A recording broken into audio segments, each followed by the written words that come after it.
ये एक नई स्टोरी है, इसका बेस कॉमेडी है।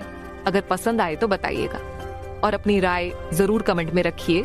ये मत सोचिएगा कि बाकी स्टोरी रुकेंगी, सब चलती रहेंगी अंत तक। तो शुरू करते हैं स्टोरी। सामने 19 साल का एक लड़का कपड़े सिल रहा था, हाथ में सुई धागा ली। वो कपड़े सिलने में इतना खो चुका था कि अगर यहाँ सुनामी भी आ जाए तो उसे उससे कोई फर्क न पड़े। उसे देखकर ऐसा लग रहा था कि वो इस चीज में उच्चतम अवस्था में पहुंच गया है। वो अपना काम पूरा करने के बाद खुश होकर खड़ा होते हुए बोला, देखिए मास्टर, मैंने इस काम में भी महारत हासिल कर ली है। उसे ऐसे पोज देते देख लग रहा था कि मानो उसने पूरा जग जीत लिया हो। तभी एक लड़की ताली बजाते हुए कहती है, वाह क्या बात है, सच में तुम तो कमाल के हो। फिर वो लड़की अजीब सा चेहरा बनाकर कहती है, लेकिन पहले तो तुमने कहा था कि तुम ये लड़कियों वाला काम बिल्कुल भी नहीं करोगे, एक लड़का होते हुए। वो लड़का पास आकर कहता है, मास्टर वो तो मैं मजाक कर रहा था, आप जो भी कहेंगी मैं वो करने को तैयार हूं। फिर वो उस लड़की के और पास आते हुए बोलता है। उसे देखकर ऐसा लग रहा था कि वो किसी चीज के लिए काफी एक्साइटेड है, जो कि उसकी आंखों में साफ साफ दिखाई दे रही थी। वो कहता है, मास्टर भूमि, क्या आप मुझे कल्टीवेट करना सिखा देंगी प्लीज? भूमि उससे दूर होते हुए हंसते हुए कहती है, अभी नहीं, अभी नहीं। उसे देखकर ऐसा लग रहा था कि वो कुछ छुपाने की भी कोशिश कर रही है। भूमि कहती है, देखो अक्षत, अभी तुम्हें कुछ और भी सीखने की जरूरत है। अक्षत कहता है, क्या मास्टर अभी नहीं? और मुझे अभी कुछ और भी सीखने की जरूरत है, लेकिन मैंने वह सब किया जो आपने करने को कहा। Music, singing, painting, calligraphy, martial art, poetry, खेती, हंटिंग, फिशिंग, कुकिंग, शिल्पकला, लोहारी, फॉर्मेशन, मेडिसिन, काष्ठ कला, गार्डनिंग, बीस्ट टेमिंग और कई स्किल में सब में मैं मास्टरी कर उनकी उच्चतम लेवल तक पहुंच गया, मात्र 3 साल में। और अभी अभी मैंने सिलाई में भी मास्टरी कर ली है। और आप अभी भी मुझे कल्टीवेशन करना नहीं सिखा रही है। पता भी है मुझे इन सब में मास्टरी करने के लिए कितना मेहनत करना पड़ा, और ये सब सिर्फ कल्टीवेशन सीखने के लिए मैंने किया था। भूमि हंसने लगती है। वो कहती है, अच्छा क्या सच में? आप तो बस यहाँ वहां घूमती रहती, खाती पीती और सोती थी। आपको कैसे पता होगा कि मैंने इन सब को सीखने में कितनी मेहनत की है? भूमि कहती है, वो तो मैं थोड़ा सा आराम कर लेती थी, तो क्या इसमें क्या है? अक्षत थोड़ा नाराज होते हुए कहता है, मास्टर कहीं आप मेरे साथ कल्टीवेशन सिखाने के नाम पर खेल तो नहीं रही है? भूमि उससे दूर जाते हुए कहती है, अरे नहीं नहीं। अच्छा अब मैं चलती हूँ, आशा करती हूँ कि भविष्य में हमारी दोबारा मुलाकात होगी। इतना कहकर वो दूसरी तरफ मुड़ जाती है और फिर धीरे से कहती जाती है, मुझे माफ करना अक्षत, इस तरह तुम्हें बीच में छोड़कर जाने के लिए, पर मैं कर भी क्या सकती हूँ, मेरी मजबूरी है। तभी पीछे से अक्षत कहता है, आप कहाँ जा रही हैं मास्टर? अब आप ये मत कहिएगा कि आप मुझे छोड़कर जा रही हैं, मैं आपके बातों में नहीं आने वाला। भूमि पीछे मुड़कर उसे एक मुस्कुराते हुए चेहरे से कहती है, अपना ख्याल रखना अक्षत। इतना कहने के बाद वो वहां से गायब हो जाती है। भूमि के उस मुस्कान के पीछे एक दुख था जो अक्षत ने महसूस कर लिया। वो समझ गया कि उसकी मास्टर उसे ऐसे ही छोड़कर चली गई है। वो उस तरफ यह चिल्लाते हुए आगे दौड़ने लगता है, मास्टर मैं अब आपसे कल्टीवेशन के बारे में बात भी नहीं करूंगा, आप जो भी कहेंगी मैं वही करूंगा, पर प्लीज मुझे छोड़कर मत जाइए, आपके सिवा मेरा यहाँ है ही कौन? इतना कहते ही वो सामने ढलान से नीचे गिरने लगता है, क्योंकि वो काफी तेजी से इस तरफ दौड़ने लगा था और अचानक से वो रुक नहीं पाया। अक्षत यहाँ का रहने वाला नहीं था, वो तो हमारे पृथ्वी का रहने वाला था। उसका पूरा नाम अक्षत सिंह था। वो दिल्ली के एक जाने माने उद्योगपति का बेटा था। लेकिन जब वो 5 साल का था तब उसके माता पिता की एक कार एक्सीडेंट में मौत हो गई और उसके सिर से उसके पेरेंट्स का हाथ चला गया। लेकिन उसके जीवन में यह दुख कम नहीं था कि उसके खुद के सगे अंकल ने उसे कार एक्सीडेंट में मृत दिखाकर उसके पिता की सारी प्रॉपर्टी हड़प ली और उसे एक बेकार से अनाथालय में भेज दिया ताकि कोई जान ही ना पाए उसके बारे में। अक्षत बेचारा 5 साल का छोटा बच्चा भला कर भी क्या सकता था। वो तो अपने माता पिता के मरने का ढंग से शोक भी नहीं मना पाया और उसे एक कबाड़ से अनाथालय में डाल दिया गया, जहां न खाने का कुछ ढंग का मिलता, न सोने और पहनने को। वहां के सारे बच्चे एकदम सूखे हुए से थे, कई बीमार से थे, जो ये दर्शा रहे थे कि इस ऑर्फेनेज के मैनेजर ने इन सब के नाम का डोनेशन आपने जेब में रख लिया है। करीब 5 साल बाद अक्षत वहां अनाथालय से भाग गया और अनाथालय वालों ने भी उसे ढूंढने की कोशिश नहीं की। करते भी क्यों, उन्हें उसके भागने से क्या ही फर्क पड़ रहा था। उन्हें तब भी सरकार और लोगों की तरफ से डोनेशंस तो उतने ही मिल रहे थे जितना कि पहले मिल रहे थे। वो अकेला 10 साल का लड़का सड़कों पर नंगे पांव घूमता, भूखा प्यासा। तो उसकी हालत देख एक चाय वाले ने उसे अपने यहाँ रख लिया। ये कोई उस पर दया नहीं किया था, बल्कि चाय वाले ने उसमें फायदा देखा था।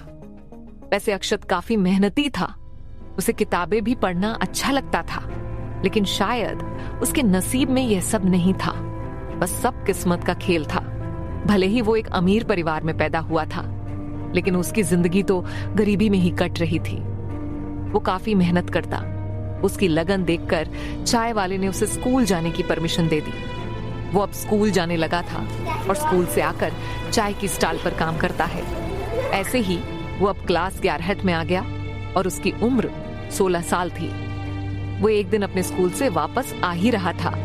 वो सड़क पार कर ही रहा था कि अचानक एक ट्रक बेकाबू होकर उसे टक्कर कर जाती है।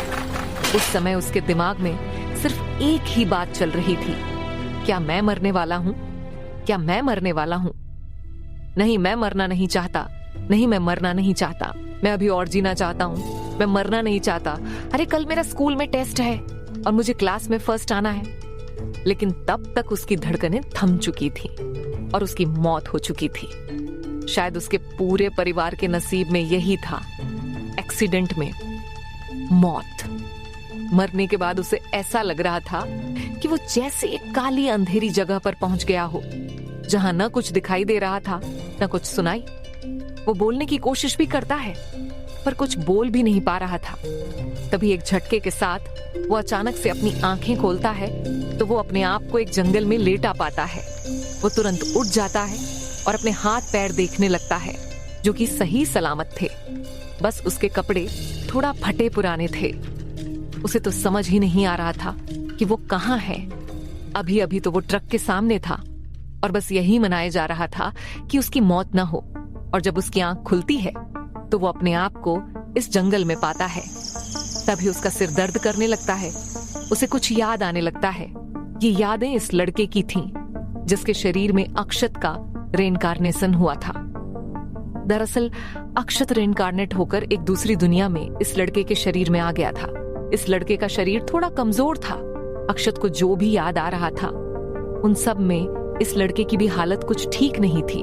बिल्कुल उसी की तरह ही थी, एकदम बेकार, या कहीं कि उससे भी बुरी।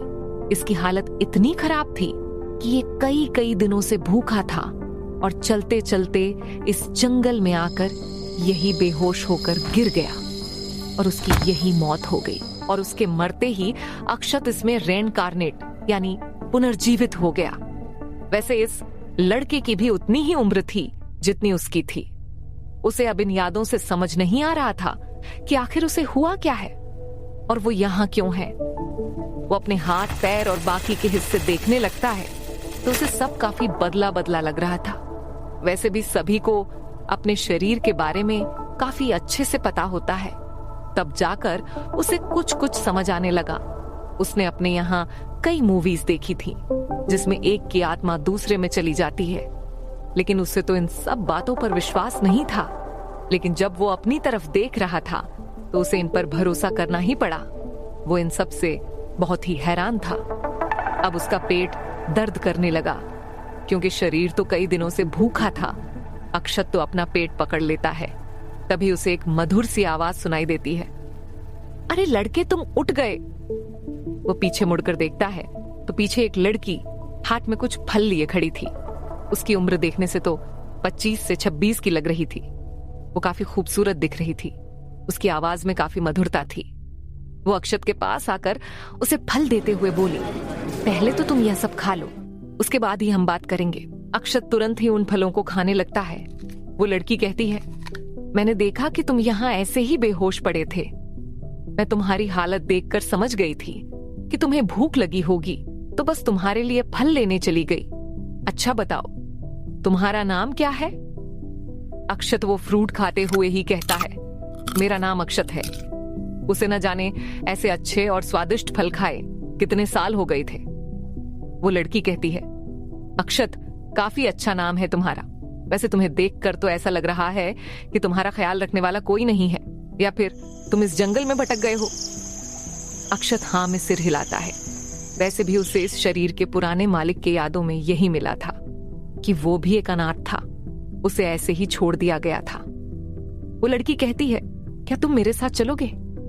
उस लड़की को अक्षत की ये हालत देखकर दया आ जाती है। अक्षत कुछ सोचकर हाँ में सिर हिला देता है। वैसे भी उसे ये लड़की काफी अच्छी लग रही थी दिल से। तभी तो एक अनजान लड़के की मदद करने के लिए वो जंगल में जाकर फल लेकर आई थी। ये लड़की कोई और नहीं, भूमि ही थी। ये दुनिया मार्शल आर्ट और कल्टीवेशन की दुनिया है। यहाँ अगर कुछ चलता था तो पावर चलता था, और जो पावरफुल होता था वही राज करता है। यहाँ कुछ सेक्ट भी बने हुए हैं जो अपने अपने क्षेत्र की देखरेख और सुरक्षा करते थे। यहाँ जो लोग कल्टीवेट करते थे उन्हें कल्टीवेटर कहा जाता था, और वो बाहर से एनर्जी सोख कर अपना लेवल बढ़ते थे। यहाँ जो लोग कल्टीवेट नहीं कर सकते हैं उन्हें मामूली मनुष्य ही समझा जाता है, और यहाँ उनकी ज्यादा इज्जत भी नहीं की जाती है। उन्हें बस कीड़े मकोड़े ही समझा जाता है, जिनके लाइफ की कोई वैल्यू नहीं है। किसी को कल्टीवेटर बनने के लिए उसे अपने अंदर स्पिरिचुअल पावर को जागृत करना पड़ता है, तभी वो बाहर से एनर्जी सोख कर अपना लेवल बढ़ा सकता है। भूमि अक्षत को जंगल में बने एक छोटे से घर पर ले जाती है, जो कि एकदम खाली था। वो पहले किसी बूढ़े आदमी का हुआ करता था, लेकिन उसके मरने के बाद से वह खाली ही पड़ा है। यहाँ कोई रहने ही नहीं आया, क्योंकि पूरा जंगल खतरनाक जंगली तरह तरह के बीस्टों से भरा पड़ा है। वैसे वह घर जिस जगह पर था वहां थोड़ा कम खतरा है, पर आगे की पहाड़ियों में काफी खतरनाक खूंखार बीस्ट रहा करते हैं। भूमि उसे यहाँ ले आई थी। वो उससे बातें करती है तो उसे पता चलता है कि इस लड़के को तो यहाँ के बारे में कुछ पता ही नहीं है, ना ही उसे पढ़ना आता है ना ही लिखना। लेकिन वो यह भी समझ रही थी कि उसकी ये हालत क्यों थी, इसलिए वो उसे अब सब कुछ सीखना शुरू करती है। वैसे यहाँ की भाषा और पृथ्वी की भाषा बोलने में समान ही थी, लेकिन लिखने में थोड़ा अलग है। इसलिए ही शुरू में अक्षत को थोड़ा दिक्कत हो रही थी, लेकिन जल्द ही भूमि के समझाने पर वो सब समझने लगा, और जल्द ही वो इन सबको पढ़ने लिखने में एक्सपर्ट हो गया। क्योंकि यहाँ की भाषा लिखावट में हमारे यहाँ की संस्कृत भाषा से काफी ज्यादा मिलती जुलती थी, और अक्षत को पढ़ाई करना कितना पसंद है इसका अंदाजा इस बात से लगाया जा सकता है कि मरते वक्त भी उसे अपने स्कूल में होने वाली टेस्ट की पड़ी थी। भूमि उसे कई सारी स्किल सीखने को कहती है। अक्षत वैसा ही करता है, क्योंकि उसे और कुछ करने को था भी नहीं यहाँ। ऐसे ही वो सीखते सीखते सब में उच्चतम बिंदु तक पर पहुंच गया। वो सब कुछ कर रहा था जो भी भूमि उसे करने को कहती। अब उसे यहाँ आए 3 साल हो गए थे। वो अब यहाँ क्या क्या होता है, क्या चलता है, सब समझ रहा था। अक्षत यहाँ के बारे में सब समझ गया था कि यहाँ सिर्फ कल्टीवेटर की ही चलती है। आम इंसान को तो कीड़ा मकोड़ा समझा जाता है, इसलिए वो एक कल्टीवेटर बनना चाहता है। वो मास्टर यानी कि भूमि की मदद से पावरफुल बन सके, इसके लिए वो भूमि की सारी बातें को मानता था, क्योंकि वो इतना तो जान गया था कि इस दुनिया में अगर किसी की चलती है तो वो सब है कल्टीवेटर की, और उसमें भी पावर पर ऊपर बैठे लोगों की। वो यहाँ कोई बहुत पावरफुल नहीं बनना चाहता था, लेकिन इतना तो बनना चाहता था कि वो अपने आप को प्रोटेक्ट कर सके। इसलिए ही वो भूमि से हमेशा रिक्वेस्ट करता रहता है कि उसे कल्टीवेशन करना सिखा दे। अक्षत नीचे से उठता है। वो काफी तेजी से इस ढलान से नीचे गिरा था। उसके कपड़े जगह जगह से फट गए थे। उसको कई जगह चोट भी आई थी। खैर ये छोटे मामूली थी। वो अब एक सांस छोड़ता है, मानो वो अपने आप को शांत करने की कोशिश कर रहा था। वो बड़बड़ाता है, चल अक्षत, अब से तुझे अकेले ही रहना है। वैसे भी इस दुनिया में तू अकेले ही आया है। इतना कहकर वो अपने घर की तरफ निकल पड़ता है। घर पहुंचते ही उसके सामने एक कुत्ता आ जाता है, जो उसे ऐसी हालत में देखते ही चौंक जाता है। अक्षत उसे देखते ही कहता है, टॉमी, तुम तो कमाल के हो। तुमने दरवाजा खुलते ही समझ लिया कि मैं आ गया हूं। ये बुरा भी नहीं था, तुम यहां सभी कुछ सीख गए हो। टॉमी को उसे ऐसे देखते देख वो कहता है, अरे मेरे साथ एक दुर्घटना हो गई थी, इसलिए मेरी यह हालत है। फिर वो उसे गले लगाते हुए कहता है, डॉगी, वो मास्टर तो मुझे ऐसे ही छोड़कर चली गई। उन्होंने जो भी कहा मैंने वो सब किया, लेकिन फिर भी वो मुझे छोड़कर चली गई। वो कैसे मुझे ऐसे छोड़कर जा सकती है, मुझे बिना कल्टीवेशन करना सिखाए। ये कहते हुए अक्षत काफी मायूस था, पर टॉमी को तो कुछ समझ ही नहीं आ रहा था कि अक्षत किस बारे में बात कर रहा है और कौन सी मास्टर। दरअसल भूमि ने यह घर अक्षत को दे दिया था, लेकिन उसके बाद वो कभी यहां नहीं आई और टॉमी तो बाद में आया था। भूमि उससे एक निश्चित स्थान पर मिलती थी, जहां वो उसे सब कुछ सिखाती थी। इसलिए ही टॉमी को नहीं पता था कि अक्षत किसी के बारे में बात कर रहा है। वैसे अक्षत ने भूमि से पूछा था कि वह कहां चली जाती है, लेकिन भूमि ने उसे कुछ नहीं बताया कि वो कहां रहती है और कहां जाती है। अक्षत आगे कहता है, मुझे नहीं लगा था कि वो मुझे ऐसे ही बिना कुछ बताए चली जाएगी। ये पूरी जगह तो खतरनाक जंगली बीस्टों और कल्टीवेटरों से भरा पड़ा है। इस पूरे कॉन्टिनेंट का नाम शैव कॉन्टिनेंट है और इसमें कई सारे सेक्ट है, छोटे से लेकर कर बड़े सेक्टर। शैव कॉन्टिनेंट ही इस पूरी जगह में था और इसी में एक छोटी सी जगह स्पीटी वैली में अक्षत था। ऐसा कह सकते हैं कि शैव कॉन्टिनेंट हमारे यहाँ के 7 कॉन्टिनेंट को मिला दिया जाए तो इतना बड़ा था, और ये स्पीटी वैली नेपाल के जितना बड़ा था। यहाँ लोग जो है वो नीचे मैदान में बसे हुए थे और अक्षत यहाँ पहाड़ियों पर अकेले रहता था। अक्षत को काफी बुरा लग रहा था उसके मास्टर के जाने का सोचकर, लेकिन फिर वो अपना सिर हिलाता है और कहता है, मुझे इस चीज की चिंता नहीं करनी चाहिए, मैं कल फिर जाऊंगा। शायद मास्टर मुझसे मजाक कर रही हो और मास्टर से कुछ जरूर सीखूंगा।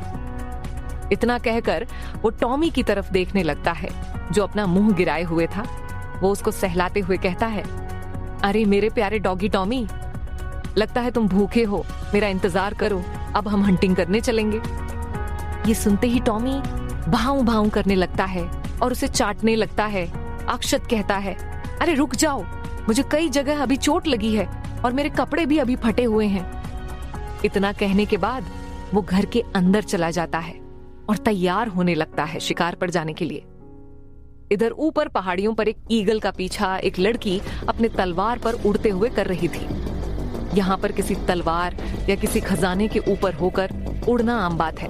अक्सर कल्टीवेटर ऐसे ही हवा में उड़ा करते हैं। जो लोग भी मार्शल लेवल 9 या उससे ऊपर के होते हैं, केवल वही लोग बिना किसी खजाने या तलवार के उड़ सकते हैं। वैसे यहाँ पर पाए जाने वाले बीस्ट की ताकत उसी लेवल के इंसानों से थोड़ा ज्यादा होती है।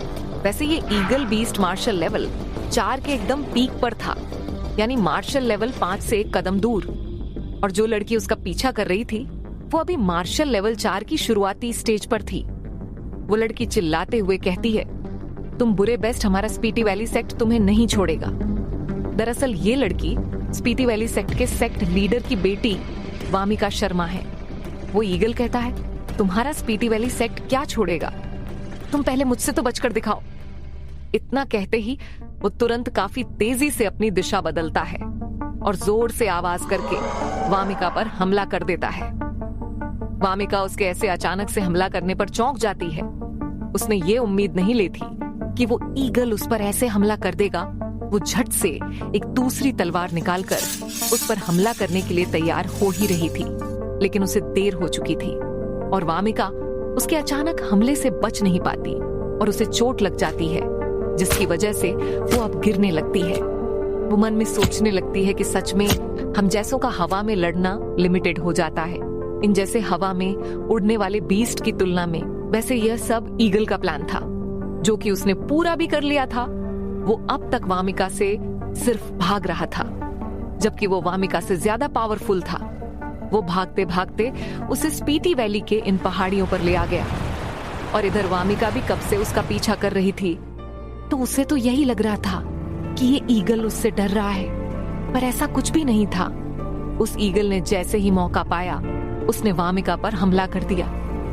अब उसका प्लान जो काम कर गया था, वो अगर इन पहाड़ियों पर वामिका को गिरा देगा तो उससे वामिका काफी ज्यादा घायल हो जाएगी। उसने उसे यहाँ पर लाकर इसलिए ही हमला किया था ताकि वो कम से कम घायल होकर वामिका को खत्म कर सके।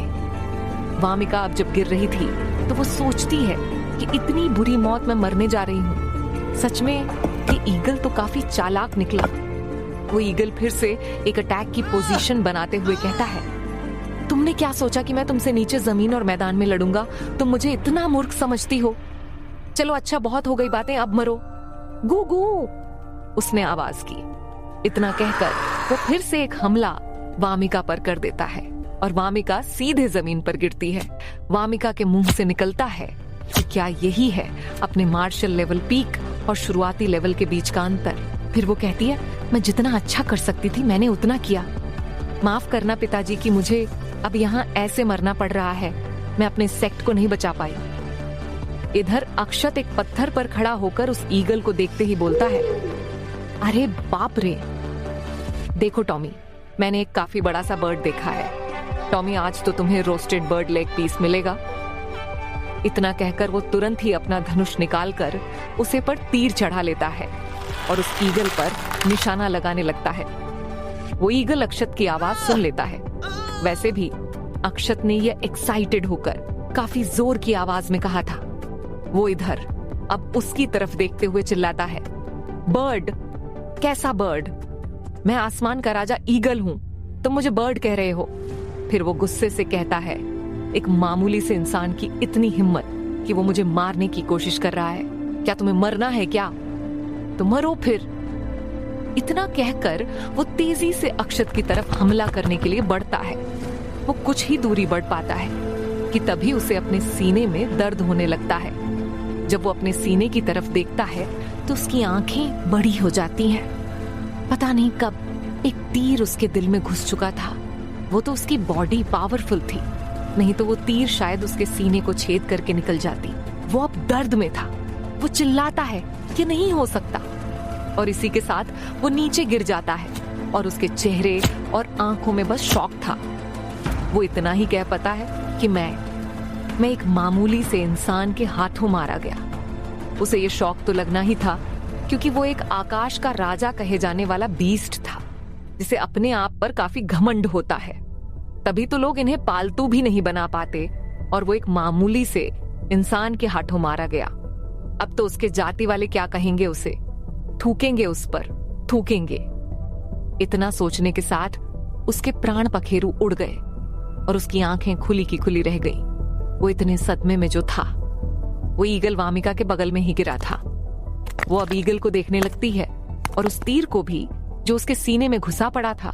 उसके मन में बस यही चलता है कि यह किस प्रकार का तीर है जिसकी स्पीड इतनी ज्यादा थी कि वो ईगल भी इससे बच नहीं पाया। वैसे ईगल एक ऐसा बीस्ट था जिसकी स्पीड काफी ज्यादा होती है। उनकी स्पीड ही उनके हमले को और भी खतरनाक बनाती है। वामिका अब तक इस ईगल का पीछा इसीलिए ही कर पाई थी क्योंकि वो ईगल जानबूझकर धीमे उड़ रहा था ताकि वो वामिका को अपने पीछे ला सके। तभी उसके तरफ टॉमी दौड़ते हुए आने लगता है, जिसके पीछे से एक आवाज आ रही थी, टॉमी टॉमी रुक जाओ, धीरे चलो, कोई और उसे नहीं लेने वाला। वामिका उस कुत्ते को देखते हुए बड़बड़ाती है, क्या इस कुत्ते का नाम टॉमी है? तभी वो उसे ध्यान से देखती है तो वो हैरान हो जाती है क्योंकि उस डॉगी से जो एनर्जी बाहर आ रही थी वो समझ गई कि यह कोई मामूली डॉगी नहीं है बल्कि मार्शल लेवल 9 के ऊपर का एक बीस्ट है। वामिका सोचती है कि जिस आदमी ने इस जैसे मार्शल लेवल 9 के ऊपर के बीस्ट को पालतू बना रखा है वो कितना पावरफुल होगा। ये सोचते ही वो अपनी पूरी जान लगा देती है खड़ा होने में। लेकिन जैसा कि उस पर ईगल ने हमला किया था, उसकी हालत तो ठीक नहीं थी। उसे चोट काफी लगी थी तो उसे दर्द भी हो रहा था। तभी वहां अक्षत आ जाता है जो टॉमी को वहां बैठा देख कहता है, क्या हुआ टॉमी, तुम यहाँ ऐसे क्यों बैठे हुए हो? तभी उसकी नजर सामने खराब हालत में खड़ी वामिका पर पड़ती है, जिसे देखते ही उसके दिल के तार बजने लगते हैं। वो सोचने लगता है कि अरे बाप रे, ये कितनी सुंदर है, बिल्कुल किसी आसमान से उतरी परी की तरह। वामिका उसे देखकर सोचने लगती है कि मैं इनकी एनर्जी को महसूस ही नहीं कर पा रही हूँ और ना ही इनका कल्टीवेशन लेवल देख पा रही हूँ। ऐसा लगता है कि इन्होंने उसे छिपा कर रखा है। एक एक्सपर्ट से यही उम्मीद थी। इसी के साथ वो घुटने पर आकर कहती है, सीनियर, मेरी मदद करने के लिए। वो इतना ही कह पाई थी कि उसकी आंखें बंद होने लगती हैं। वामिका सोचने लगती है कि मुझे क्या हो रहा है, मुझे कुछ भी दिखाई क्यों नहीं दे रहा है, मेरी आंखें बंद क्यों हो रही हैं। ऐसा इसलिए था क्योंकि वो घायल थी और उसका काफी सारा खून बह चुका था। अक्षत तो उसे अपने सामने घुटने पर आता देख चौंक जाता है। उसे तो समझ ही नहीं आ रहा था कि यह लड़की उसे देखकर ऐसे बर्ताव क्यों कर रही है। पर वो आगे कुछ और भी सोच पता कि वो देखता है कि वामिका तो बेहोश हो गई। वो तुरंत उसके पास जाकर उसे देखने लगता है। वो उसे उठाने की भी कोशिश करते हुए कहता है, मिस क्या हुआ आपको? पर उसको अपने सवालों का कोई भी जवाब नहीं मिलता क्योंकि वामिका बेहोश जो पड़ी थी। वो वामिका के कंडीशन को देखता है और कहता है, इनका तो काफी सारा खून बह गया है, लेकिन फिर भी इन्होंने इतनी देर तक अपने आप को बेहोश होने से रोक रखा था। इसका मतलब ये जरूर कोई कल्टीवेटर होगी क्योंकि ऐसा सिर्फ वही लोग कर पाते हैं। अक्षत अब वामिका को उठाकर अपने घर की ओर चलने लगता है और टॉमी को वो कह देता है कि वो उस ईगल को लेकर आए। टॉमी उसकी बातें सुनकर भाऊं भाऊं करता है और उस ईगल के पंजे को अपने जबड़े में भरकर खींचते हुए अक्षत के पीछे पीछे चलने लगता है। वैसे वो ईगल काफी बड़ा था, करीब 1 मीटर का, और काफी भारी भी था। वैसे जब ये पैदा होते हैं तब ये ऐसे नहीं होते, लेकिन जैसे जैसे ये अपने लेवल को बढ़ाते हैं तो इनकी साइज और स्ट्रेंथ भी बढ़ने लगती है और साथ में इनकी बुद्धि भी बढ़ने लगती है। ये और भी चालक और खतरनाक घमंडी होते जाते हैं। शायद तभी इनसे लड़ना आसान नहीं होता है।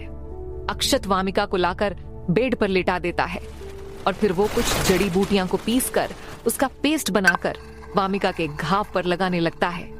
पर यह करने के लिए उसने काफी हिम्मत जुटाई थी। दरअसल उस ईगल ने वामिका के पेट पर हमला किया था और वहां वो जड़ी बूटियां वाला पेस्ट लगाने में अक्षत को शर्म आ रही थी। आज तक उसने किसी लड़की को छुआ नहीं था, शायद इसलिए, या कहे कि अपनी मां के अलावा किसी लड़की को नहीं छुआ था। वो बेचारा अपनी दुनिया में भी सिंगल ही था, जबकि उसके कई फ्रेंड की गर्लफ्रेंड थी और वो इस दुनिया में भी अभी तक सिंगल ही है।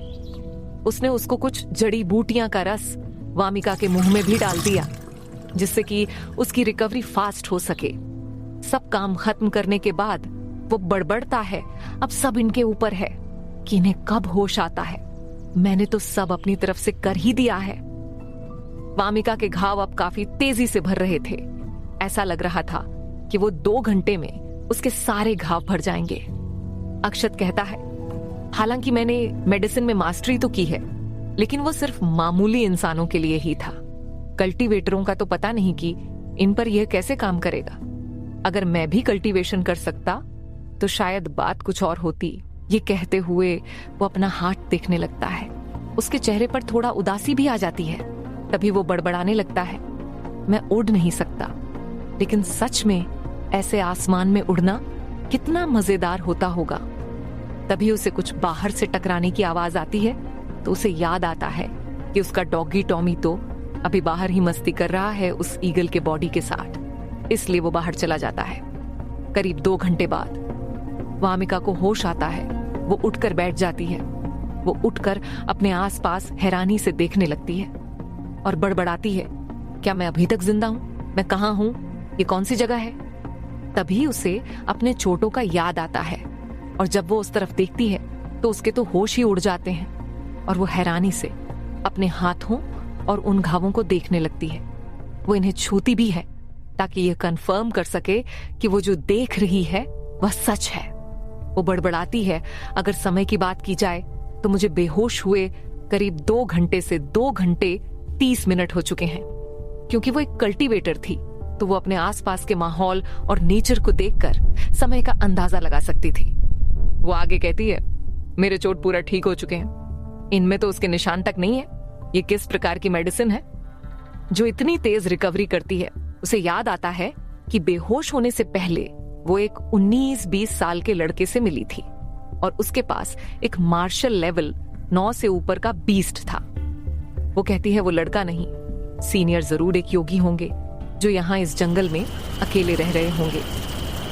योगी उन कल्टीवेटरों को कहा जाता है जो अपने कल्टीवेशन और अपनी समझ बढ़ाने के लिए अक्सर अकेले रहकर उनका अभ्यास करते रहते हैं और अपनी कल्टीवेशन और समझ बढ़ते रहते हैं। ये लोग संसार के अन्य लोगों से अपने आप को अलग रखे रहते हैं और बस अपने आप पर ही फोकस किए रहते हैं। तभी वामिका का ध्यान अपने लेटे हुए बेड पर जाता है और वो उस पर लेटे लेटे ही घूमने लगती है, बिल्कुल किसी सांप की तरह, और खुश होते हुए कहती, अरे यह बेड कितना मुलायम और आरामदायक है। तभी उसकी नजर उस कंबल के सिले गए पैटर्न पर जाती है तो वो तो इसे देखकर बड़बड़ाती है। इसे देखकर ऐसा लग रहा है कि इसे सिला नहीं गया है, बल्कि इस पर तो एक आर्ट की गई है और इसमें कोई गलती नहीं है। तभी वामिका का ध्यान कमरे में टांगे गए पेंटिंग पर जाता है और वो बड़बड़ाती है, ये किस प्रकार की पेंटिंग है? वो कुछ इससे आगे भी बोल पाती कि उसकी चेतना उस पेंटिंग के अंदर खिंची चली जाती है और जब वो अपने आप को देखती है तो वो अपने आप को उस पेंटिंग के अंदर पाती है। उस पेंटिंग के अंदर मानो एक अलग ही दुनिया बसी हो। वहां झरने से पानी गिर रहा था और पक्षी चहचहा रही थी। ये सब वामिका अपनी आंखों से देख रही थी और वो झरने से पानी गिरने की आवाज भी सुन सकती थी। वो बड़बड़ाती है, क्या यह इस पेंटिंग की दुनिया है? आखिर यह पेंटिंग है किस लेवल की जिसमें एक अलग सारी दुनिया बसी पड़ी है? वैसे उस पेंटिंग में वामिका की सिर्फ चेतना ही गई थी। उसकी बॉडी बाहर ही बेड पर बैठी हुई ध्यान की मुद्रा में थी और उसका शरीर आसपास की हवा में फैली एनर्जी को काफी तेजी से सोख रही थी। वामिका की चेतना अभी भी उस पेंटिंग में ही थी। वो अब सामने हवा में तैर रहे शब्दों को देखने लगती है जो वहां हवा में ही एक अलग सी आभा मंडल बिखेर रहे थे। वो अब उन्हें पढ़ने लगती है। तुम निराश ना हो, क्या तुमने ये देखा कि कैसे ये नेचर तुम्हारी स्वागत कर रही है? ये झरने, ये पेड़, ये पक्षी सभी बस तुम्हारा ही स्वागत कर रहे हैं। अब तुम इन्हें अपने आप में महसूस करो और छोड़ दो ये निराशा और अपने अंदर की एनर्जी को ऐसे ही खुले में बहने दो जब तक वो उस रुकावट के द्वार को तोड़ न दे। इतना पढ़ते ही वामिका का लेवल बढ़ने लगता है। वह बढ़ते बढ़ते मार्शल लेवल 4 के पीक पर और एक झटके के साथ ही वो मार्शल लेवल 5 पर पहुंच जाती है और इसी के साथ उसकी चेतना वापस से उसकी बॉडी में आ जाती है। वो अब अपनी आंखें खोल लेती है और अपनी बड़ी हुई ताकत को देखने लगती है। वो सच में मार्शल लेवल 5 की शुरुआती स्टेज पर पहुंच चुकी है। वो यह पावर और बदलाव अपने शरीर में महसूस कर सकती थी। उसे तो अभी तक यही यकीन नहीं हो रहा था कि यह पेंटिंग इस लेवल पर है कि उसके अंदर एक छोटी सी अलग ही दुनिया है। उसमें बने सभी कैरेक्टर जिंदा है और तभी उसे एक और झटका लगा कि मात्रा कुछ शब्द पढ़ने से ही उसका मार्शल लेवल एक लेवल से बढ़ गया, जिसे बढ़ाने में शायद अभी उसे काफी समय लगता। लेकिन यह सिर्फ कुछ शब्दों के पढ़ने से ही हो गया था। हैरानी वाली बात तो थी। वामिका का सोचने लगती है कि आखिर ये सीनियर है कौन, जिनकी पेंटिंग भी एक कीमती खजाने से कम नहीं है। तभी वहां अक्षत आ जाता है। वो वामिका को बैठे देख कहता है, ओह तुम इस आप उठ गई, चलिए अच्छी बात है। वैसे आपको काफी ज्यादा चोटें आई थी, फिर मैंने आपका इलाज तो कर दिया है, पर मुझे नहीं पता कि वो सारी मेडिसिन आप पर काम करेगी भी कि नहीं। वामिका तो पहले ही अक्षत से काफी हैरान थी। उसने तो उसकी बात सुनी ही नहीं। उसके मुंह से सिर्फ इतना ही निकलता है कि आखिर आप आए कहां से हैं, आप हैं कौन? अक्षत एक बार के लिए उसका यह सवाल सुनकर चुप पड़ जाता है, फिर कहता है, शायद तुमने उसके बारे में सुना होगा। उस जगह का नाम पृथ्वी है। वामिका अक्षत के मुंह से पृथ्वी नाम सुनकर सोचने लगती है, पृथ्वी ये जरूर वही दुनिया होगी जैसा उस पेंटिंग में थी, लेकिन मैंने कभी भी ऐसी जगह के बारे में नहीं सुना। लेकिन मैं एक ऐसे सीनियर को सामने मना भी नहीं कर सकती, नहीं तो शायद उन्हें बुरा भी लग सकता है। अगर कोई पृथ्वी के बारे में जानता होगा तो मैं जरूर इसका पता लगा सकती हूँ। मुझे तो वो पेंटिंग वाली दुनिया किसी ऊपर के ऊंचे दुनिया के जैसे लग रहा है। वामिका कहती है, सीनियर, मैंने पृथ्वी के बारे में सुन रखा है। ये सुनकर तो अक्षत की आंखों में चमक आ जाती है। वो थोड़ा उत्साहित होते हुए कहता है, क्या सच में तुम उसके बारे में सुना है? वामिका बताने लगते हैं कि पृथ्वी एक ऊंची दुनिया है। जो हमारी दुनिया है वो निचली के कैटेगरी में आती है, और वो एक ऐसे कल्टीवेशन की दुनिया है जहां हमारे पूर्वज रहते होंगे, जो कि ऐसे लेवल पर होंगे कि हमारी इस दुनिया को ऐसे ही हिलाकर रख सकते हैं। वहां की एनर्जी की शुद्धता बहुत ज्यादा होती है और एनर्जी काफी गाढ़ी भी होती है। वहां के बीस्ट भी इतनी पावरफुल होते हैं कि वो एक ही अटैक में यहाँ के लाखों कल्टीवेटरों को खत्म कर सकते हैं। वहां के साधारण लोग भी हमारे यहाँ के सबसे हाई लेवल के लोगों से ऊपर के होते हैं। सच में वो जगह ऐसी है कि जहां जाने की सपना तो यहाँ के अनगिनत कल्टीवेटर करते रहते हैं। अक्षत उसकी अब बड़ी बड़ी बातें सुनकर सोचने लगता है, क्या सच में मेरी पृथ्वी ऐसी है क्या? इतना अच्छा? क्या ये यकीन से कह रही है कि ये उसी पृथ्वी के बारे में बात कर रही है जहां से मैं आया हूं? पर ऐसा तो लग नहीं रहा है। वहां तो ऐसे लोग नहीं हुआ करते हैं। वहां तो साइंस चलती है, टेक्नोलॉजी चलती है। वहां ये कल्टीवेटर होते हैं। मैं तो कहीं भी नहीं सुना। हाँ, ये जरूर किसी दूसरी ही पृथ्वी के बारे में बात कर रही होगी, जो यहाँ के लिए एक दूसरी ऊंची दुनिया है जहां लोग जाना चाहते हैं। लेकिन मुझे तो अपनी पृथ्वी पर जाना है। वहां की वो हवा, पानी, खाना, टेक्नोलॉजी, मुझे सब याद आ रहा है। वहां के मसाले तो ये सोचकर तो मुंह में पानी भर आता है। वहां कितने वैरायटी के खाने, मजा ही आ जाता था। अक्षत कहता है, वैसे क्या आप जानती हैं कि वह पृथ्वी कहाँ है जिसकी आप बात कर रही हैं? अक्षत ने सोचा कि हो सकता है कि वो वही पृथ्वी हो जहां से वह आया हो, या हो सकता है कि उसी के जैसा ही हो। इसलिए ही उसने यह प्रश्न किया था। वामिका सोचने लगती है कि शायद जो मैं कह रही हूं वो सच हो और सीनियर सच में वहीं से आए हैं, इस जगह पर एक महान पावर के साथ। वो थोड़ा उत्साहित होते हुए कहती है, सीनियर, पृथ्वी काफी मिस्टीरियस जगह है और उसके बारे में इस पूरे कॉन्टिनेंट में कुछ ही लोग जानते हैं, और उनके लोकेशन के बारे में भी शायद वही सब जानते हैं। मैं अभी इस लायक नहीं हुई हूं कि इतनी बड़ी रहस्य की चीज पता हो मुझे। उसे इस तरह देखकर अक्षत सोचता है कि कहीं इस लड़की के दिमाग में कुछ दिक्कत तो नहीं आ गई है जो ये ऐसी हरकतें कर रही है। तभी वामिका अपने घुटने पर आ जाती है और उसके सामने झुकने लगती है। तो अक्षत तो उसे ऐसे देखकर चौंक जाता है और कुछ पीछे चला जाता है। वो कहता है, ये आप क्या कर रही है? आप ऐसे मेरे सामने झुक क्यों रही है? वामिका कहती है, प्लीज आप इस वामिका को अपना स्टूडेंट बना लीजिए। मैं आपकी सेवा अपने जीवन भर करती रहूंगी, मेरी जिंदगी को बचाने के लिए। अक्षत तो उसे ऐसा करते देख सोचने लगता है कि ये लड़की, सच में इस लड़की के दिमाग में कुछ दिक्कत आ गई है। शायद इसके सिर में भी चोट लग गई थी और मैंने देखा ही नहीं। मुझे जरूर इसको ठीक करने का सोचना चाहिए। ये एक कल्टीवेटर है और ये मेरे जैसे एक मामूली इंसान की स्टूडेंट बनकर सेवा करना चाहती है। कोई दिमाग का फिरा ही होगा जो इसके बारे में ऐसा सोचता होगा। भला कौन ही एक मेरे जैसे इंसान को अपना टीचर बनाएगा जो इस दुनिया के बारे में ज्यादा कुछ जानता भी नहीं है, और ये बस थोड़ा सा इलाज करने के लिए पूरी जिंदगी मेरी सेवा करेगी। इधर वामिका के दिमाग में सवाल उठ रहे थे, वामिका शर्मा, वामिका तुम ये क्या कर रही हो? तुम कैसे एक अनजान को अपना टीचर बनने को कह सकती हो? वामिका ही अपने आप को जवाब देती है, सीनियर ने मुझे बचाया, मुझे ठीक किया, यहां तक कि मेरी लेवल बढ़ाने में भी मदद की। उन्होंने पहले ही इतना सब कुछ मेरे ऊपर एहसान कर दिया है, इसलिए ही मैं उनकी स्टूडेंट बनकर उनकी सेवा करना चाहती हूँ। क्या ये कम है उन्हें अपना टीचर बनने के लिए? अगर उन्होंने मेरी जान न बचाई होती तो शायद ही मैं अब तक जिंदा होती। ये जवाब वो खुद के ही दिमाग को दे रही थी। तभी अक्षत तो उसके पास आकर उसकी ही जैसे घुटने पर बैठ जाता है। उसे देखकर वामिका अपना सिर ऊपर कर लेती है। वो सोचती है, सीनियर क्या करने जा रहे हैं? क्या वो उस पर गुस्सा हो गए हैं? सही भी है, मुझ जैसी कमजोर लड़की को कौन ही अपना स्टूडेंट बनाएगा? मैं तो उनका स्टूडेंट क्या, मेड भी बनने के लायक नहीं हूं।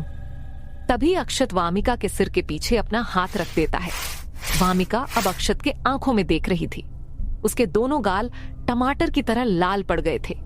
तभी अक्षत उसे अपनी ओर खींच लेता है और उसके माथे से अपना माथा टच करा लेता है। वामिका तो अपनी आंखें बंद कर लेती है और मुट्ठी कस लेती है। उसके दिल की धड़कनें बढ़ी हुई थीं, सांस रुकी हुई थी, उसके दिमाग में तरह तरह के ख्याल चल रहे थे।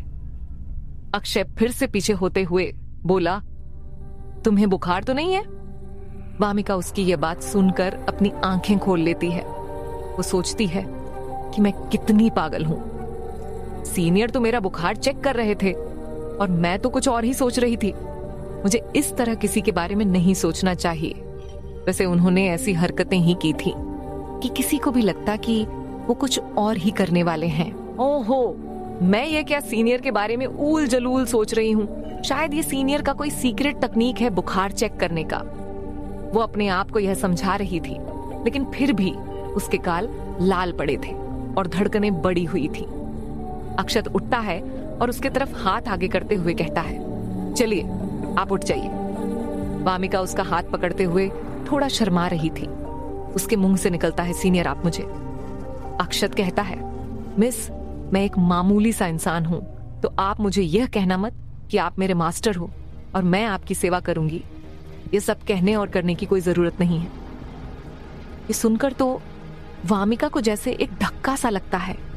उसके सपने टूट जाते हैं जो उसने अभी अभी कुछ देर पहले ही देखा था। वो सोचती है कि सीनियर अपने आप को एक मामूली इंसान कह रहे हैं। क्या मैंने उन्हें दुखी कर दिया है या फिर नाराज कर दिया है? मैंने कहीं उन्हें मुझे अपना स्टूडेंट बनाने को कहकर गलती तो नहीं कर दी? शायद वो मुझसे नाराज हो गए हों, तभी वो अपने आप को एक मामूली इंसान बता रहे हैं। वो फिर से अपने घुटने पर आ जाती है और अपना से नीचे झुका लेती है। वो सोचने लगती है, वामिका, वामिका, तुम किस तरह की इंसान हो? तुम कैसे सीनियर को एक मामूली इंसान मात्र समझने के लिए फोर्स कर सकती हो? तुम तो उन्हें मास्टर या टीचर कहने के लायक भी नहीं हो। यहां तक कि तुम सीनियर के एक नौकरानी या स्लेव बनने के लायक भी नहीं हो। अक्षत उसे ऐसे देखता है, फिर सोचता है कि लगता है इसे अभी काफी कमजोरी है। वो कहता है, तुम जाओ और कुछ देर आराम करो। इतना कहकर वो वहां से चला जाता है और वामिका उसे जाते हुए देखते रह जाती है। वो बड़बड़ाती है, सीनियर अपने आप को ऐसे मामूली इंसान क्यों कह रहे थे? कहीं ये तो नहीं कि सीनियर एक मामूली इंसान बनकर इस दुनिया में जी रहे हैं ताकि वो अपने जीवन के अनुभव ले सके? ओह, मैं समझ गई। अगर मैं उनकी स्टूडेंट बन गई तो उनको अपनी इस मामूली जिंदगी को जीने में डिस्टर्ब होगा यहाँ पर। अच्छा, तभी तो सीनियर थोड़ा निराश हो गए थे। वो तुरंत ही उठ जाती है और बाहर जाने लगती है, ये फुसफुसाते हुए कि नहीं, मुझे अब सब कुछ सही करना होगा। वो बाहर जा ही रही थी कि रुक जाती है और फिर सोचती है कि सीनियर ने मुझसे कहा कि मैं यहाँ आराम करूं। अगर मैं बाहर गई तो क्या यह अच्छा रहेगा? नहीं, ये ठीक नहीं रहेगा। मुझे उनकी बात मान लेनी चाहिए। इतना सोचकर वो फिर से उसी कमरे में आ जाती है जहां वो पहले थी।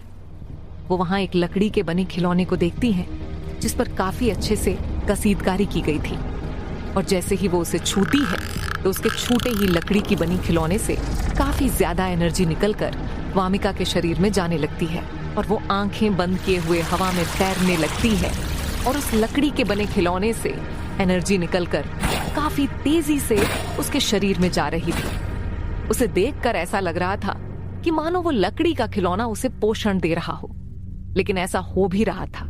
और एक झटके के साथ ही वो एक लेवल और भी ऊपर आ जाती है, यानी कि वो अब मार्शल लेवल 5 के शुरुआती स्टेज से मार्शल लेवल 6 की शुरुआती स्टेज पर आ गई थी।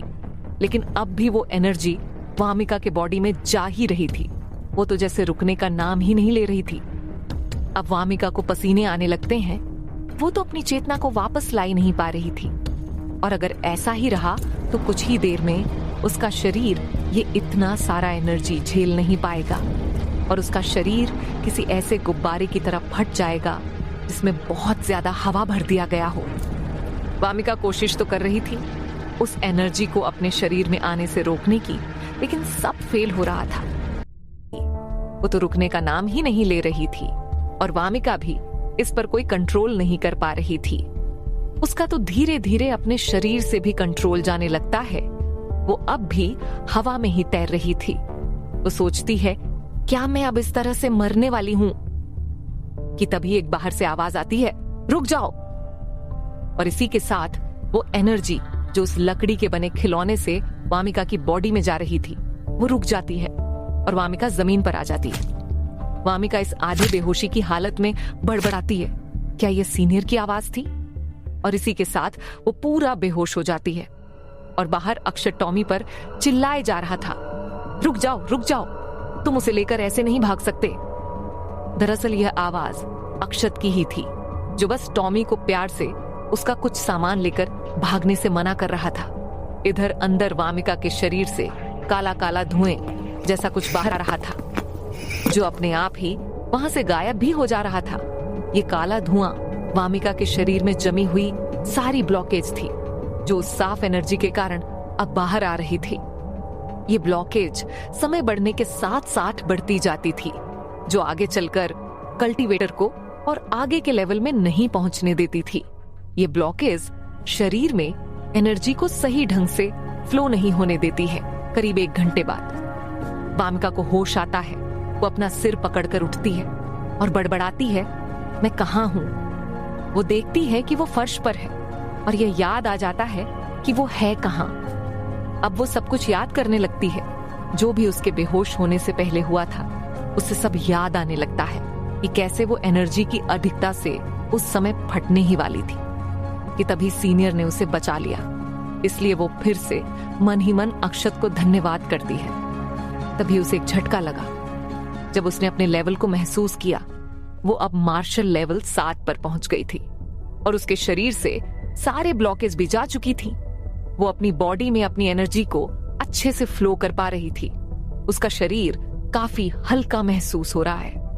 उसे तो बस इतना याद था कि वो बेहोश होने से पहले मार्शल लेवल 5 से मार्शल लेवल 6 पर पहुंच गई थी, पर अब तो वो मार्शल लेवल 7 के शुरुआती स्टेज पर पहुंच गई है। अब तो उसके चेहरे पर खुशी के भाव साफ साफ झलक रहे थे।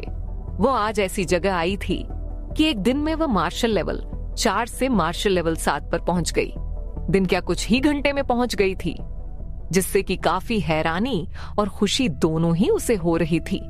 वो अब अक्षत के बारे में सोचने लगती है कि उन्होंने कहा कि वो एक मामूली इंसान है। वो अपने आप को इतना मामूली इंसान रखना चाहते हैं तो मैं इसमें उनकी जरूर मदद करूंगी। इतना सोचकर वो बाहर आ जाती है। वो बाहर आकर देखती है कि अक्षत तो आग जलाकर खाना पका रहा था। वो सोचती है कि सीनियर से जैसी उम्मीद थी, वो यहाँ अपने आप को मामूली इंसान बनाकर सभी चीजों का मजा ले रहे हैं। वो अपने आप को इतना मामूली इंसान दिखा रहे हैं कि उन्होंने अभी तक अपने शरीर से एक भी एनर्जी का कण तक बाहर नहीं आने दिया है। तभी उसकी नजर दूसरी तरफ जाती है, जहां वो देखती है कि उस ईगल को भी आग में भुना जा रहा था, जिस ईगल ने उसे मरने के कगार पर ला दिया था। और आग के चारों ओर टॉमी घूम रहा था, अपना मुंह खोले लार टपकाते हुए, मानो वो यह कहना चाहता हो कि यह सब मेरा है, मैं किसी को भी नहीं देने वाला। अक्षत अपने बनाए गए खाने में नमक और भी कई चीज डालने लगता है, जिससे कि उसमें से एक लजीज खुशबू आने लगती है, जिससे कि अक्षत के मुंह में पानी आ जाता है। और फिर वो टॉमी की तरफ देखते हुए कहता है, तुम्हारे खान की क्या हालत है? क्या यह सब मैं तुम्हारे खाने पर भी डाल दूं? टॉमी अपना मुंह खोले, जीभ निकालकर हाँ में सिर हिलाता है। अक्षत तो उस ईगल पर भी नमक और मिर्च छिड़कने लगता है। ये देखकर तो वामिका के चेहरे पर एक स्माइल आ जाती है। वो सोचती है, देखो इस ईगल को रोस्ट करके के साथ ही उस पर नमक भी छिड़का जा रहा है, जो अभी कुछ देर पहले मारने की धमकी दे रहा था। वामिका अक्षत के पास आ जाती है और उसके सामने बड़े ही सलीका से कहती है, सीनियर, मैं एक छोटी और नासमझ लड़की थी, तो मुझे अपनी गलतियों के लिए माफ कर दीजिए अगर मैंने आपको गुस्सा दिलाया हो। अक्षत तो उसकी तरफ देखता है और मन ही मन सोचता है कि चलो, अंततः इस लड़की का दिमाग आराम करने के बाद सही हो गया है, अब ये नॉर्मल लग रही है। तभी अक्षत की नजर वामिका के चेहरे पर जाती है तो वो थोड़ा चौंक जाता है, क्योंकि उसे वामिका अब और भी खूबसूरत लग रही थी। वो अब और भी ग्लो कर रही थी। वो सोचता है कि इतने टाइम में क्या हो गया जो ये और भी खूबसूरत लग रही है। अक्षत का चेहरा थोड़ा थोड़ा लाल हो पड़ जाता है। वो अपने आप को शांत करते हुए सोचता है, अरे अक्षत, ये तू क्या सोचे जा रहा है? ये सिर्फ तेरा सिर्फ वहम है और एक कुछ नहीं। वो खांसते हुए कहता है, ओह, तो तुम अपने पैरों पर खुद चलकर आ गई हो, इसका मतलब अब तुम ठीक हो? वामिका कहती है, जी, मेरा इलाज करने के लिए आपका धन्यवाद। अक्षत हंसते हुए कहता है, अरे इसकी कोई जरूरत नहीं है।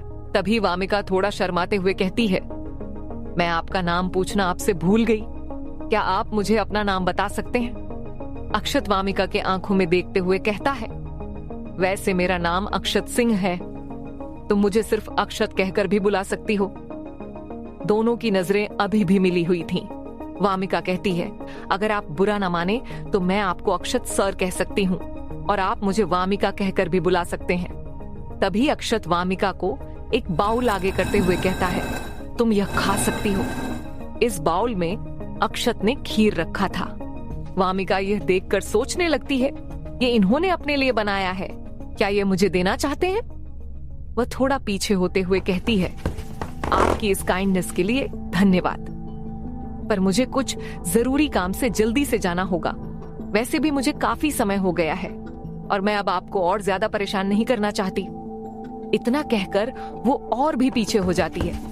अक्षत तो उसे जल्दी में देखकर कहता है, ठीक है, मैं आपको जंगल के बाहर तक छोड़ देता हूँ। वामिका उसे दूर से ही ग्रीट करते हुए कहती है, आपको मुझे बाहर तक छोड़ने के लिए परेशान होने की कोई जरूरत नहीं है, मैं खुद ही यहाँ से अभी चली जाऊंगी अक्षत सर। इतना कहकर वो एक जंप मारती है और अपने तलवार पर चढ़कर वहां से चली जाती है और अक्षत उसे जाते हुए देखता रह जाता है। वो उसे जाते देख सोचता है, जैसा कि उम्मीद थी एक कल्टीवेटर से वो उड़ सकते हैं और पलक झपकते ही जमीन से गायब होकर कहीं भी जा सकते हैं। फिर वो बड़बड़ता है, मैं कब कल्टीवेटर बनूंगा? Spiti valley sect.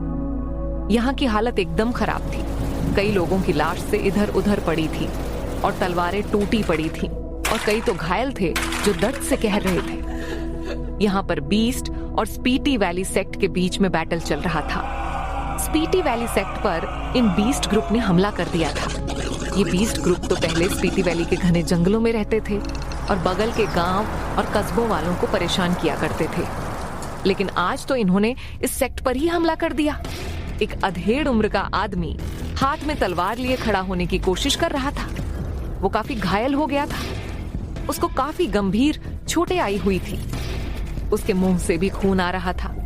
वो लंबी लंबी सांस ले रहा था और अपने सामने दो लोगों को देखकर कहता है, सुशील और मनीष शर्मा, तुम दोनों गंदे धोखेबाज, मैंने तुम दोनों को हमेशा अच्छे से यहाँ रहने दिया और तुम दोनों ही हमारे सेक्ट को बर्बाद करने के लिए इन नीचे बीस्ट ग्रुप से जाकर मिल गए। जिस थाली में खाया उसी में छेद कर दिया। ये बोलने वाले थे स्पीटी वैली सेक्ट के सेक्ट लीडर राजीव शर्मा थे। तभी मनीष, जो कि इस सेक्ट का 5वां श्रेष्ठ था, कहता है, अरे सेक्ट लीडर, ये आपकी पुरानी सोच है। आपको क्या लगता है कि आप जैसा कमजोर इंसान इस सेक्ट को ज्यादा दिनों तक संभाल भी पाता? बिल्कुल भी नहीं।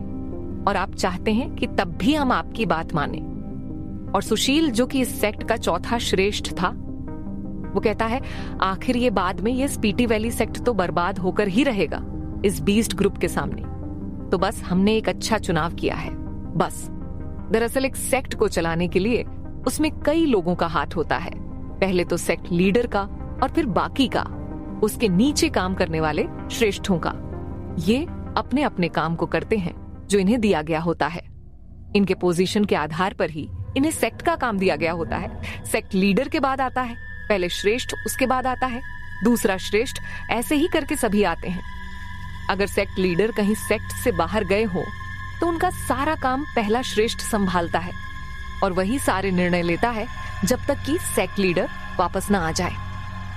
उन दोनों श्रेष्ठों की ऐसी बात सुनकर सेक्ट लीडर राजीव अपनी पूरी एनर्जी लगाकर तलवार उठाकर उन दोनों की तरफ बढ़ने लगते हैं और चिल्लाते हैं, तुम गंदे नाली के कीड़े, अगर तुम दोनों उन बीस्ट ग्रुप से ना मिले होते तो मेरे सेक्ट की ऐसी हालत नहीं हुई होती। वो आगे बढ़ ही रहे थे कि अचानक उनके सामने कोई आ जाता है जो उसकी तलवार पकड़कर उसे दूर फेंक देता है और वो कहता है, इतना काफी है सेक्ट लीडर राजीव। ये था बीस्ट ग्रुप का लीडर सियांग बीस्ट। वो कहता है, एक बुद्धिमान आदमी की यही पहचान होती है कि वो सही रास्ते का चुनाव करते हैं और अपनी जिंदगी को जीते हैं। और तुम्हारे सेक्ट के इन दोनों श्रेष्ठों ने हमारे बीस्ट ग्रुप की मदद करके यही साबित किया है। और अगर तुम हमारे बीस्ट ग्रुप के सामने इन्हीं दोनों की तरह झुक जाते हो तो मैं वादा करता हूं कि तुम्हें मैं एक अच्छी पोजीशन दूंगा। सेक्ट लीडर, जो कि फिर से उठ खड़े हुए थे, वो अपने मुंह से खून थूकते हुए कहते हैं, क्या तुम चाहते हो कि मैं तुम्हारे आगे झुक जाऊं? कभी नहीं। तुम बीस्ट इस लायक हो भी। हमारे स्पीटी वैली सेक्ट कभी भी तुम जैसे बीस्ट ग्रुप के सामने नहीं झुकेगा, भले ही मेरी जान क्यों ना चली जाए। मैं अपने जीते जी तो ऐसा तो बिल्कुल भी नहीं होने दूंगा। तुम बस इसके सपने ही देखते रह जाओगे। बीस्ट ग्रुप का लीडर सियांग बीस्ट अपने मुट्ठी कसते हुए कहता है, अच्छा, लगता है तुम अभी का मेरा वार भूल गए हो। चलो अच्छा है, मैं तुम्हें मरने में तुम्हारी मदद कर देता हूँ। इतना कहकर वो सेक्ट लीडर राजीव के पास तेजी से जाने लगता है कि तभी ऊपर आसमान से किसी की आवाज आती है, सुनील शर्मा और महेश शर्मा, तुम दो बेशर्म देशद्रोहियों, आज मैं तुम दोनों को खत्म करके अपने सेक्ट को साफ करूंगी। ये कहने वाली वामिका थी, जो एक तलवार पर खड़ी होकर ऊपर आसमान में उड़ रही थी और एक तलवार उसने अपने हाथ में भी ले रखा था। वह अपने चारों ओर एक गजब की आभा बिखेर रही थी। पहले तो सुशील और मनीष दोनों वामिका को देखने लगते हैं और फिर एक दूसरे को देखते हैं। इसके बाद दोनों जोर जोर से हंसने लगते हैं। वो हंसते हुए ही कहते हैं, अरे बाप रे, हम तो इस ब्यूटी से डर गए जो यहाँ से भाग गई थी, लेकिन हमने यह आशा नहीं की थी कि वो मरने के लिए फिर से यहाँ इतनी जल्दी आ जाएगी। देखो तो हम कितना तुम्हारे आने से डर गए हैं। हम तो डर से कांप रहे हैं, हमारे तो पसीने छूट रहे हैं। ये देखो, मेरे तो रोंगटे खड़े हो गए हैं। इतना कहकर वो दोनों फिर से हंसने लगते हैं। वामिका नीचे आकर लीडर के पास आ जाती है। सेठ लीडर उसे कहते हैं, वामिका, तुम यहाँ क्यों आ गई? जल्दी से यहाँ से चली जाओ। वामिका राजीव की हालत देख रही थी, जो कि बहुत ही खराब थी। वो ज्यादा देर तक यहाँ टिक ही नहीं पाएंगे। वो कहती है, पिताजी, आप इन्हें मुझ पर छोड़ दीजिए। सेक्ट लीडर उसके आगे आते हुए कहते हैं, तुम पागलों जैसी बातें मत करो। वो सियांग बीस्ट लेवल 6 पर है। तुम उससे लड़ने के लायक नहीं हो। मैं तब तक इन्हें संभालता हूँ। तुम यहाँ से जल्द भाग जाओ और अपने अंकल के साथ रहना। ये सुनकर तो वामिका के आंखों में आंसू आ गए। वो भला कैसे अपने पिता को ऐसे घायल हालत में इन बीस्टों के सामने मरने के लिए छोड़कर जा सकती है। तभी उसकी बात बीस्ट लीडर सियांग भी सुन लेता है। वो कहता है, भागना? क्या तुम ये सोच रहे हो कि ये अब यहाँ से ऐसे ही भाग सकती है?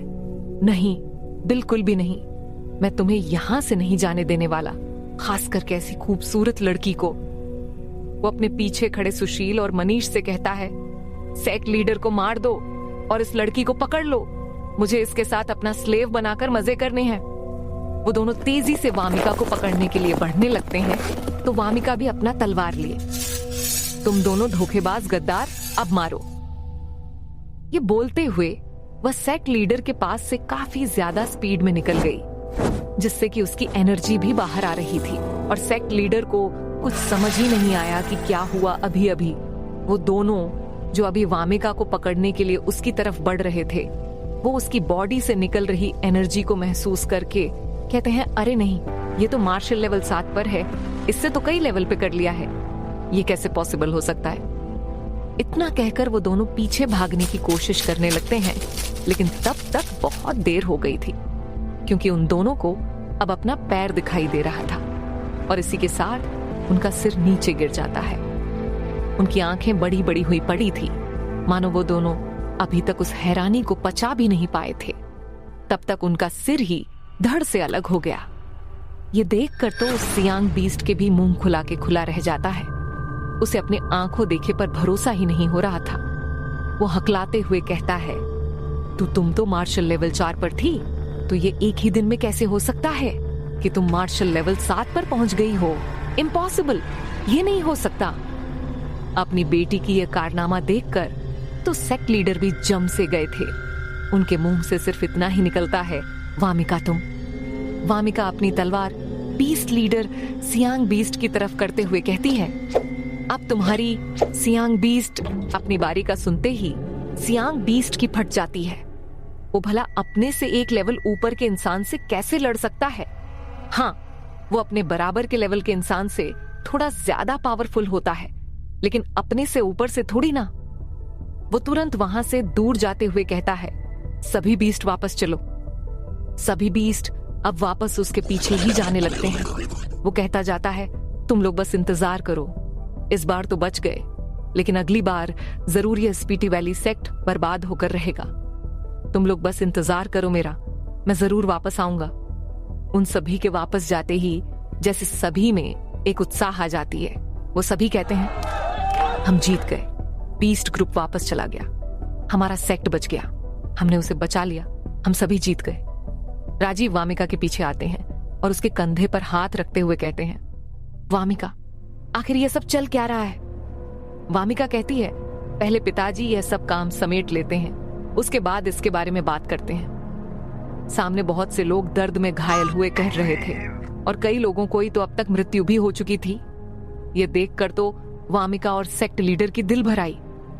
ये सब वो लोग थे जिन्होंने इस स्पीति वैली सेक्ट को बचाने के लिए अपनी जान दे दी।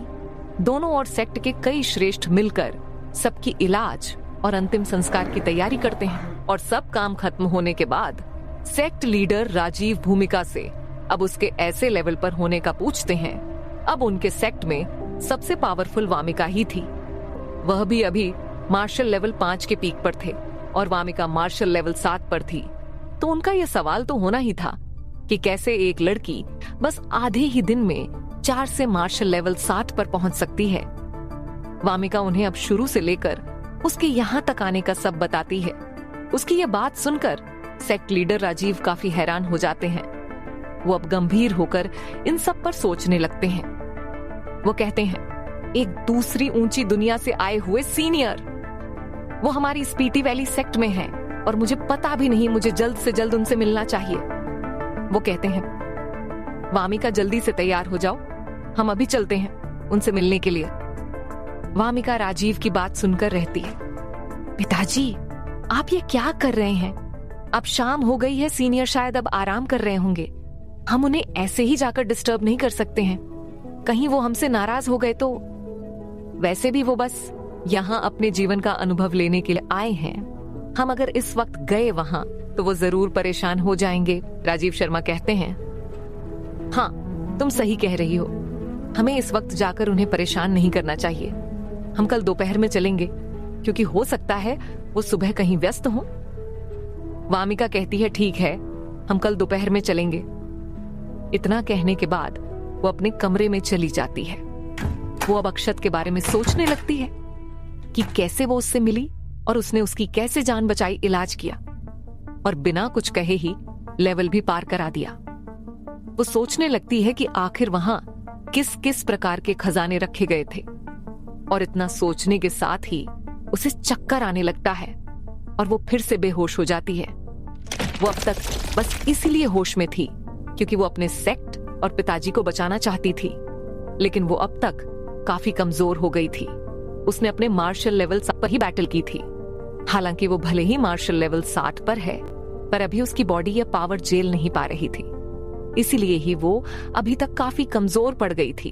वो तो वामिका को अब तक उसकी इच्छा शक्ति ने होश में रख रखा था और जब सब खत्म और ठीक हो गया था तो उसका ऐसे बेहोश होना जायज था। यही कारण था कि उसने सियांग बीस्ट को भागने दिया नहीं तो वो उसे कब का खत्म कर देती। लेकिन वो उन दोनों गद्दार को मारने में ही अपनी सारी एनर्जी खत्म कर चुकी थी। आज उसने 3 लेवल की बट की थी, तो उसके शरीर को यह एडजस्ट करने में अभी कुछ टाइम तो लगेगा ही, नहीं तो वो आगे कैसे अपने इस पावर को यूज कर पाएगी। वो बेहोश थी, उसके शरीर के चारों ओर उसकी एनर्जी घूम रही थी और उसकी बॉडी उन सभी को अच्छे से एडजस्ट करने की कोशिश कर रही थी। ऐसा लग रहा था कि जैसे किसी आभा मंडल ने वामिका को चारों तरफ से घेर रखा है और इधर से सेक्ट लीडर अपने कमरे में जगे हुए थे। वो भूमिका के बातों को गंभीरता से लेकर उन पर विचार कर रहे थे। अगर ऐसा इंसान उनके इस स्पीति वैली में था तो शायद उनका ये स्पीति वैली सुरक्षित है। To be continued.